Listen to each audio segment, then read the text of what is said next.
UP सरकार के निर्देश पर बनी एसआईटी ने अवैध मदरसे को लेकर हो रही जांच की रिपोर्ट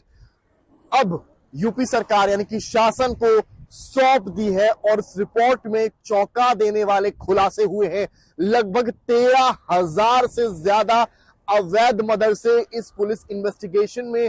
पाए गए हैं और ये सभी मदरसे नेपाल बॉर्डर के करीब बसे यूपी के जिले सिद्धार्थनगर, श्रावस्ती, गोरखपुर, महाराजगंज, लगभग 6 ऐसे जिले हैं जहां हर जिले के हिसाब से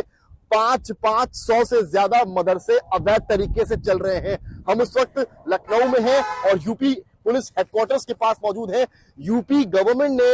एसआईटी का निर्माण को कहीं ना कहीं गठित किया था इसी काम के लिए, यानी कि जो मदरसे की इलीगल फंडिंग हो रही थी उसका पता लगाने के लिए एसआईटी ने लंबा समय लिया और उसके बाद काफी महीनों के इन्वेस्टिगेशन के बाद जब वो मदरसों में गए, पूछताछ की, तो कई ऐसे मदरसे थे जो पता ही नहीं बता पाए कि उनकी फंडिंग कहां से हो रही है। तो कई ऐसे मदरसे थे जिन्होंने कहा कि हमको चंदा मिलता है और उस चंदे के दम पर ये पूरा मदरसा चलाते हैं। लेकिन जब उनसे सोर्स पूछा गया कि आखिर चंदा कौन दे रहा है, उनके नाम बताएं, ऐसे में वो उनका नाम नहीं बता पाए, जिससे शक और गहराता है। सबसे बड़ा सवाल यह है कि इन मदरसों में पढ़ रहे बच्चों के भविष्य का सवाल है कि आखिर इन मदरसों में क्या ऐसा पढ़ाया जा रहा है। जब फंडिंग का सोर्स नहीं है तो ऐसी कौन सी शिक्षा इन मदरसों में दी जा रही थी जिसके चलते इस तरह की टेरर फंडिंग की आशंका हुई और हवाला के पैसे का जिक्र हुआ। हालांकि इतना साफ है कि इस रिपोर्ट में काफी कुछ है और ये इस रिपोर्ट के पन्ने जैसे जैसे खुलेंगे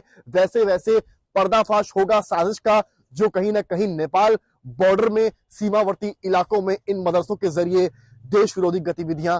चल रही थी। देखिए, भारतीय जनता पार्टी के पास आखिर मुद्दे क्या हैं? हिंदू मुसलमान, मंदिर मस्जिद, भजन कीर्तन, अजान, लव जिहाद, हिजाब, नकाब, मदरसा, फिल्में, मदारे, यूसीसी, हलाल प्रोडक्ट, इन सब मुद्दों के पीछे भारतीय जनता पार्टी छुप जाना चाहती है। इसलिए आज मदरसों की बात कर रही है जिससे उसे किसान, मजदूर, नौजवान पे जवाब न देना पड़े। भारतीय जनता पार्टी अवैध मदरसों के नाम पे लगातार हिंदू मुसलमान करना चाहती है, लेकिन समाजवादी पार्टी वो मुद्दों पे सवाल पूछती रहेगी, मुद्दों से भारतीय जनता पार्टी को भागने नहीं देगी। देखिए, हमने बारहा ये बात अर्ज की है कि मदारिस इस्लामिया इस मुल्क की जिहालत को दूर करने में बड़े पैमाने पर अपनी कोशिशों को अंजाम दे रहे हैं और जहां तक के उनके सोर्स ऑफ इनकम का ताल्लुक है तो ये बात पहले भी कही जा चुकी है कि मदारिस इस्लामिया का सोर्स ऑफ इनकम अवामी चंदा होता है। जो मुसलमान साहिब इस्तिताअत हैं वो अपनी ज़कात की रकम को मदारिस इस्लामिया में देते हैं। जो मुसलमान मालदार है वो अपने खैरात की रकम को, सदक़े की रकम को मदारिस इस्लामिया में देते हैं और यही वजह है कि मुल्क के अंदर जिहालत को दूर करने में बड़े पैमाने पर मदारिस इस्लामिया ने कुर्बानी और योगदान दिया है। अब एक इल्जाम यह आयद करके कि मदारिस इस्लामिया की फंडिंग खाड़ी देशों से हो रही है, ये कतई तौर पर मुनासिब गुफ्तगू नहीं है। और अगर यही पैमाना है कि किसी भी इदारे की, किसी भी तंजीम की खाड़ी देशों या बैरूनी मुल्क से फंडिंग नहीं होनी चाहिए, तो जाहिर सी बात है कि फिर तमाम इदारे जो मुल्क के अंदर हैं या तमाम आश्रम जो मुल्क के अंदर हैं या जो तमाम मजहबी लीडर, चाहे वो जिस भी धर्म के हों, जो अवामी चंदा लेते हैं या बाहर से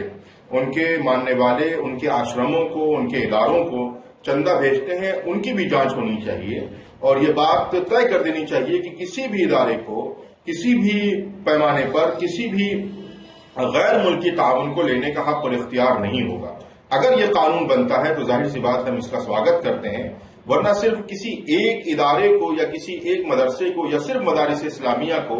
इस कानून के तहत लाकर बदनाम करने की कोशिश करना ये कतई तौर पर मुनासिब बात नहीं होगी। और इस तरीके की चीजें जो मदारिस इस्लामिया के ताल्लुक से की जा रही हैं, यकीनी तौर पर यह गैर कानूनी भी हैं और एक खास नुक्ता नजर से ये तमाम चीजें की जा रही हैं ताकि मदारिस इस्लामिया का जो निज़ाम है और जो मदारिस इस्लामिया अपनी कुर्बानियां दे रहे हैं वो कहीं न कहीं उस पर असरअंदाज हो और वो इन तमाम चीजों से मुतासिर हो जाए।